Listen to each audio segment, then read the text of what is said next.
This is 99% Invisible. I'm Roman Mars. If you ever find yourself driving around the Midwest looking for a historic corn mill or a German culture festival or a chair factory, there's a chance you might end up in the small town of Jasper, Indiana. Good morning. Driving through what looks to be more or less downtown Jasper, heading over to my first interview. That's reporter Jasper Davidoff reporting from Jasper, Indiana, which admittedly is a little confusing. And you're James? Jasper. Yeah. I was going to say, with a name like Jasper, you had to come to Jasper. Yeah, well, exactly. I mean, I'm excited to be here. I was in Jasper, the place, this past fall because I wanted to talk with a guy named Jim Tin. My name is Jim Tin. With my wife, Pat, Jasper is our home. I was born here. Jim's dad, Herb Tin, was the mayor of Jasper back in the 1940s and 50s. And when Jim was about 7 years old, the town did something kind of radical. Something that no other city had done before. They made garbage illegal. As of August 1st, 1950, they drew a bright line and said if you were in the city, they would no longer collect any garbage. Although the city was still collecting stuff like plastics, soup cans, a lot of what you might recycle today, it was no longer picking up organic waste, or what the city called garbage. That's stuff like yard trimmings or the yucky things that people typically throw out, like chicken bones, rotten fruit, eggshells. And this Sanitation Vanishing Act was made possible by a relatively new appliance, one that would soon make its way into kitchens across the country. The garbage disposer. The garbage disposer is that little grinding machine at the bottom of a lot of kitchen sinks. Most people call it the disposal with an AL, or the incinerator, or even the garburator, but to keep things simple and avoid brand names, we're going to use the generic disposer with an ER. I know it sounds a little weird. If you live in the United States, you either have a garbage disposer in your sink, or you at least have a friend or a relative with one in theirs. According to the 2013 American Housing Survey, nearly half of all households have a disposer. In other countries, these machines aren't nearly as common. And until recently, the most I ever really thought about a disposer was as a kid, when my mom got mad at me for throwing cherry pits down ours. But over the last couple months, I've become a little obsessed with the monster under our sinks, and how despite the awful sounds it makes, the disposer quietly managed to become a staple of the American kitchen, and changed the way we think about our food waste. The story of the garbage disposer starts long before Jasper, Indiana's experiment. It even starts, you could say, before the invention of garbage. It used to be that people didn't have much garbage. They didn't create much garbage. If something broke, you would take it back to the person who made it to get it fixed. Or there would be people who specialized in repairs who would fix things. Susan Strasser is a historian who studies consumerism, domesticity, and yes, garbage. She says that up until the late 1800s, people were just much less wasteful. People ate food scraps. If you read books about how to run your household, people are advised to, when they clear the table, save food. And the expectation was that good food would be eaten by people. Food scraps weren't thought of as a burden, but as an opportunity. A way to save for another meal or to repurpose into candles and soap. The idea of wasting food was really anathema to most people.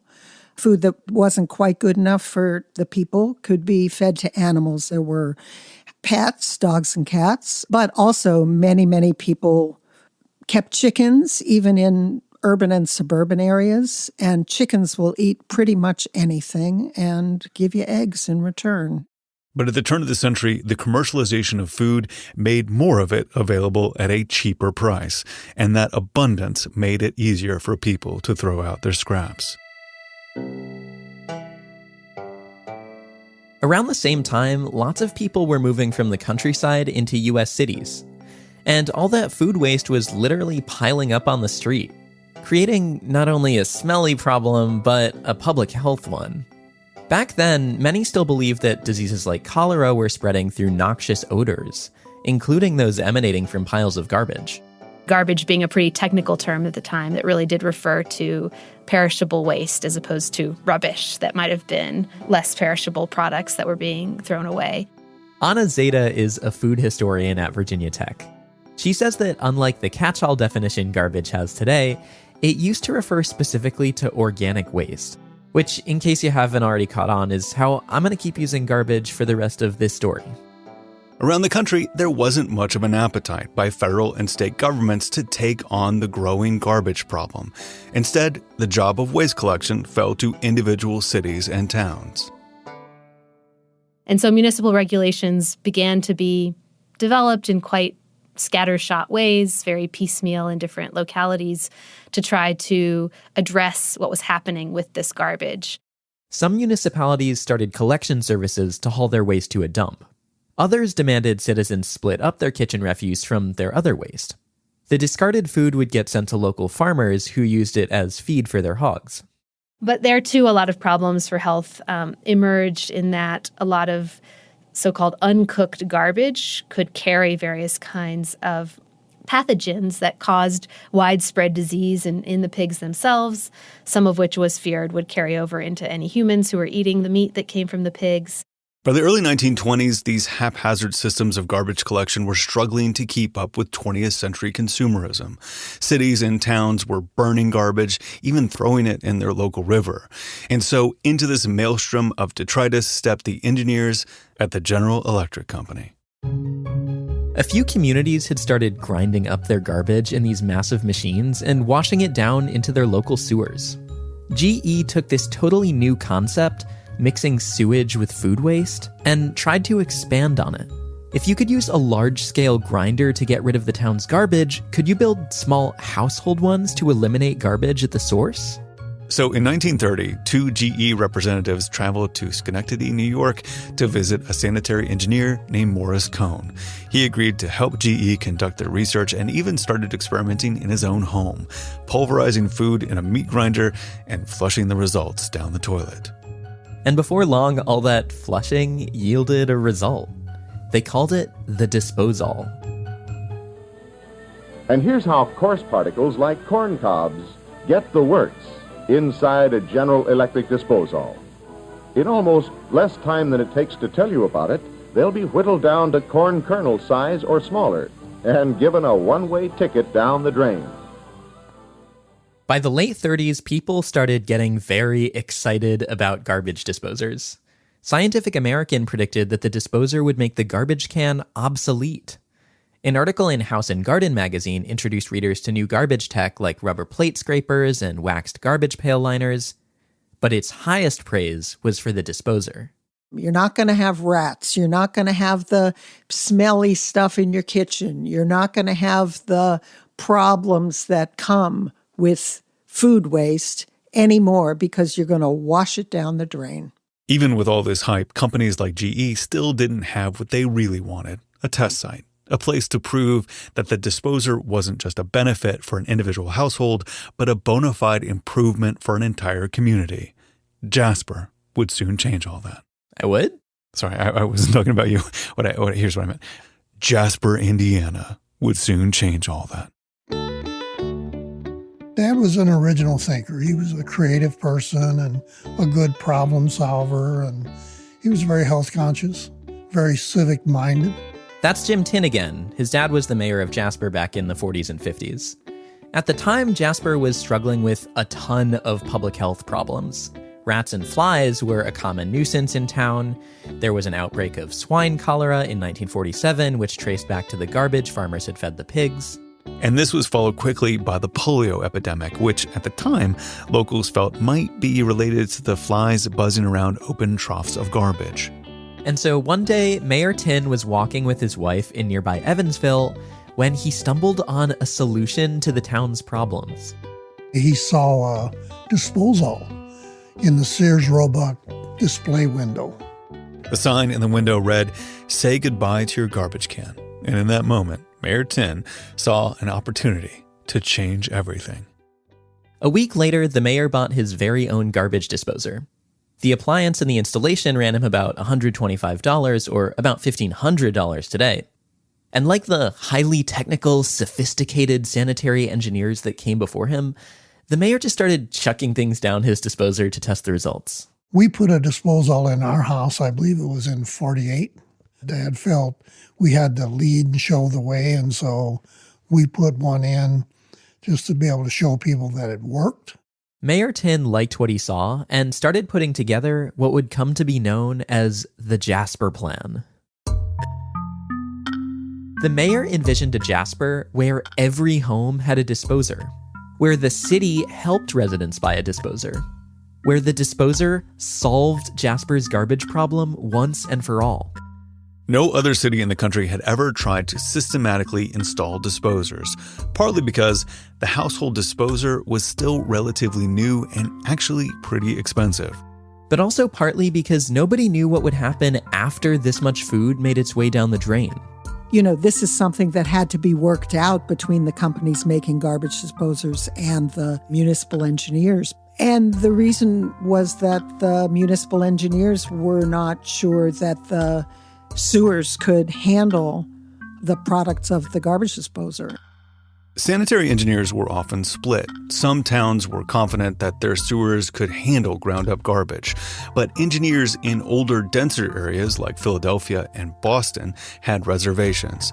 There was a fear that the disposer would clog pipes and lead to expensive repairs.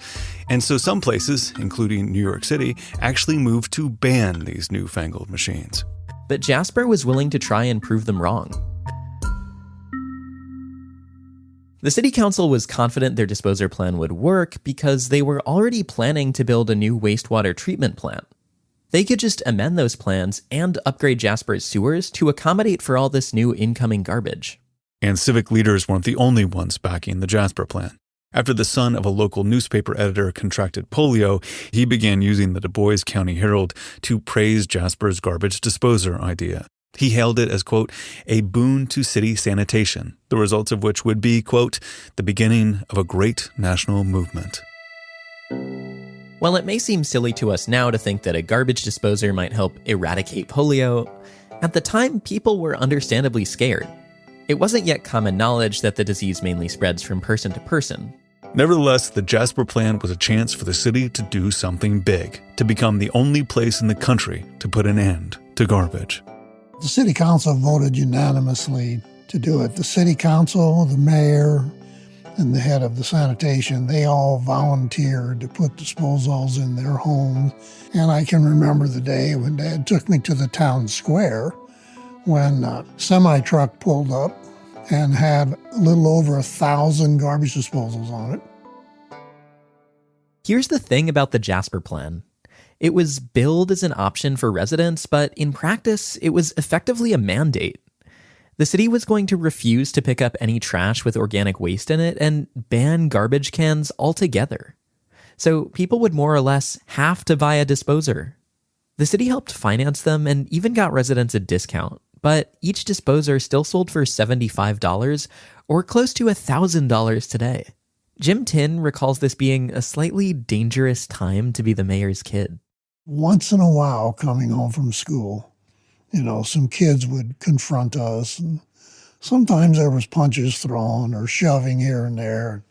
I suppose that came from the conversation at their dinner table, maybe perhaps on the cost, perhaps on the fact that they were kind of being forced. Still, by February 1950, enough people had opted in that the city was ready to execute the final piece of the plan, the garbage ban. And with that, the Tin family became a media sensation. Just about every magazine, every major newspaper came to our house. Then Life magazine, Look magazine were big magazines back then. Post, they all came to photograph my mother and my sister, usually putting garbage down to disposal. One of them, GE, touted the durability of their disposal, and to prove that, they would put a Coke bottle down there. And this is when Coke bottles were heavy glass Coke bottles. Just a quick PSA, don't ever do this, like ever. And they'd put it down there and grind it to show that the disposal was very durable and there was nothing you could do to harm it. With the Jasper plan in effect, nearly 95% of residents had a garbage disposer installed. And because of all the press coverage, Mayor Tin became a sort of oracle for government officials looking to solve their garbage problems. Cities in Michigan and Illinois started hatching their own versions of a Jasper plan. And eventually, some 60 communities tried to go garbage-free. I remember Dad getting letters, phone calls from around the world, other mayors wanting to know, how did you do it? Does it work? All of that. And that's the question a lot of people were asking. Public health officials, newspapers. Everyone wanted to know what happened in the town that tried to make garbage disappear.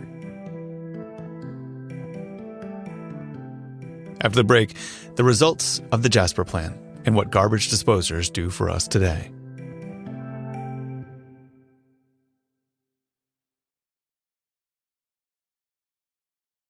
The question of whether the Jasper plan worked depends on who you ask, and that's because different people had different ideas of success. So, for example, if you ask the folks over at General Electric, they definitely thought the plan worked. You won't find many flies buzzing around Jasper, Indiana. Jasper got rid of just about 2/3 of its flies, because Jasper got rid of just about all of its garbage, what a fly needs to live on. This is part of a larger advertising blitz GE undertook in 1970 to mark Jasper's 20th anniversary going garbage-free. They ran ads about the town in Time, Newsweek, and The New Yorker that fall. For 20 years now, General Electric has been grinding up Jasper's garbage and starving out Jasper's flies. Men helping man. General Electric. The city itself, however, wasn't quite as confident as GE on the fly issue. Herb Tin, who was by then the former mayor, told a New York Times reporter in 1974, "Let's get it straight right now, there are flies in Jasper." There were still flies, just not as many. But that's the thing that kind of caught on in the press. No flies in the city of Jasper. But the fly issue was mostly a proxy for a much more ambitious goal of the Jasper plan, to help stamp out diseases like polio and cholera. And you can probably guess the garbage disposer didn't do that either. What really helped keep Jasper's residents safe from getting sick were things like the polio vaccine and the construction of its wastewater treatment plant. Here's Anna Zeta again. Disease and poor health comes from so many factors that are beyond simply open garbage bins and alleyways that it's hard to imagine how the disposal could have been a decisive factor. And so I do think some of these larger campaigns, like the one in Jasper, built on and profited from concerns like the polio epidemic and these individual fears that consumers had about how rising levels of waste might contribute to them getting sick or their family members getting sick. In Jasper and around the country, the garbage disposer worked its way into post-war housing under the guise of public health and the elimination of garbage. But even if companies like GE couldn't deliver on those promises, they were able to keep selling people on something else. It's convenience.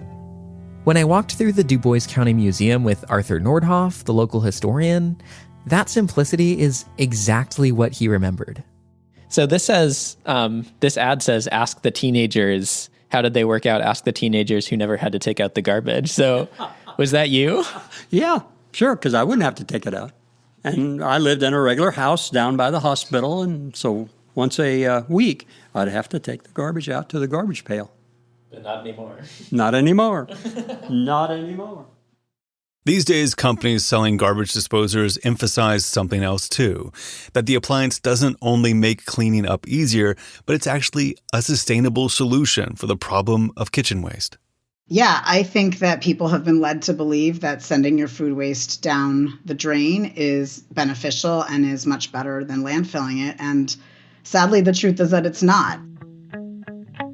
Claudia Fabiano works on the sustainable management of food at the EPA. Last October, her team put out a report that firmly places the agency in the anti-disposer camp. Sending food down the drain it ranks equally with landfilling and incineration of food. And those are really to be avoided if you can. There are a couple reasons why the EPA would love if you didn't scrape your dinner plate into your sink. But what it really boils down to is that a lot of energy is wasted when food goes through the wastewater system.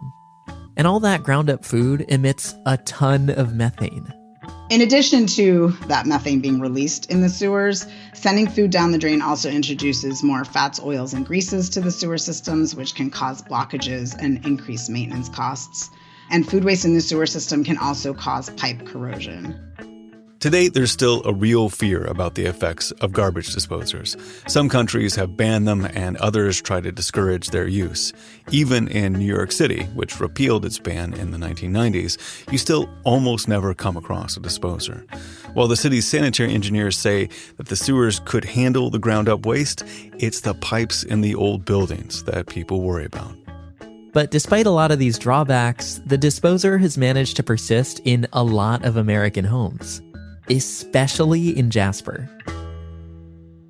And it's still a requirement for people to put garbage disposals into any new home that's being built or even existing homes. All of them have garbage disposals. This is Bud Hauersperger, Jasper's current general manager of utilities. Bud told me that Jasper's garbage disposer ordinance is still technically on the books to this day. But at some point, the city's resolve on the whole garbage ban piece of it just kind of fizzled. Are you allowed to throw away like garbage or like food waste these days? Yes, I don't think they inspect the trash bags. Basically, there's some weight limits on the how much a full trash bag could weigh and the size of the trash bag. But I don't think anybody inspects what's in there. Jasper, like almost every other place in the country, hasn't been able to escape the realities of garbage. But over the years, they built a system that works well enough for them and all their disposers. On a walk through Jasper's wastewater facility, Bud showed me two of the ways they try to recapture some of the energy that's lost when food goes down the drain. A couple things I didn't talk about in the office were the anaerobic digester, that kind of dome structure over there. We collect the methane gas off of the waste, and we use that to co-generate electricity. Plus, we also And as we walked through all the tanks and machines, Bud pointed out where Jasper's wastewater gets filtered and processed. And yeah, it's not the prettiest sight, but it was cool to see this up close. Once the remnants of Jasper's organic waste are treated and separated from the water, it creates this almost compost-like mixture. So I'm seeing like kind of like a muddy green, but then it sort of basically kind of just looks like soil at the end, or? Yeah, that's right. Yeah. And there's what'd you say? Good dark soil. I mean, it's got a lot of nutrients in that soil. Oh, so that's going to be good for when you... In sanitary parlance, this slurry of treated sewage and food waste is known as biosolids. But the more general term is sludge, which is also way more fun to say. And in a lot of places, sludge gets thrown into the local landfill, same as if you were throwing your apple core in the garbage can. In Jasper, though, they do something different. They use it as fertilizer. And they get it for free, basically. The farmers do, and it kind of helps them so they don't have to put as much nitrogen and other kind of chemicals on the field where they can use something like this, which is a little more natural. Even though that sounds great, researchers worry that applying sludge back onto farmland could introduce pollutants into the groundwater. At least one state, Maine, has actually banned the practice. The EPA also says that while anaerobic digesters are a good source of renewable energy, using them doesn't cancel out all the methane that's released in the sewers. Regardless, all of this sort of obfuscates a larger point. We spend a lot of time thinking about how to build machines or find new ways of dealing with the remains of what we buy. But there's a more effective way to keep garbage off the streets, out of the sewers, and out of the landfill. It's figuring out ways to avoid creating food waste in the first place. You know, we have this desire to be good providers, right? We want to make sure that we always have enough food on hand for us, for our kids, for the unexpected family that drops by, and now all of a sudden I need to put food out for them too.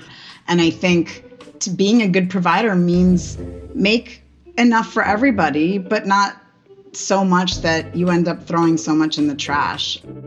But the concept of creating less food waste in the first place is hard. It requires all of us to take a second and think about what's going to happen to our garbage next, which isn't as easy as flipping a switch and watching it all disappear down the drain.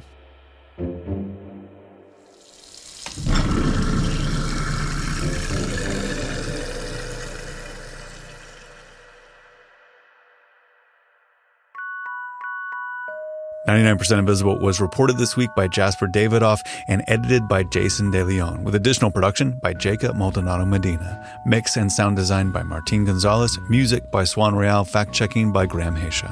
Kathy Tu is our executive producer. Kurt Kolstedt is the digital director. Delaney Hall is the senior editor. The rest of the team includes Chris Berube, Emmett Fitzgerald, Christopher Johnson, Vivian Leigh, Lashma Dawn, Joe Rosenberg, Gabriella Gladney, Kelly Prime, Sarah Bake, Nina Patak, and me, Roman Mars.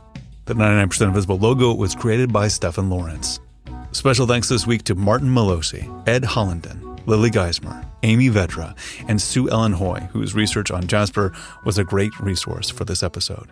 We are part of the Stitcher and SiriusXM podcast family, now headquartered 6 blocks north in the Pandora building in beautiful, uptown, Oakland, California.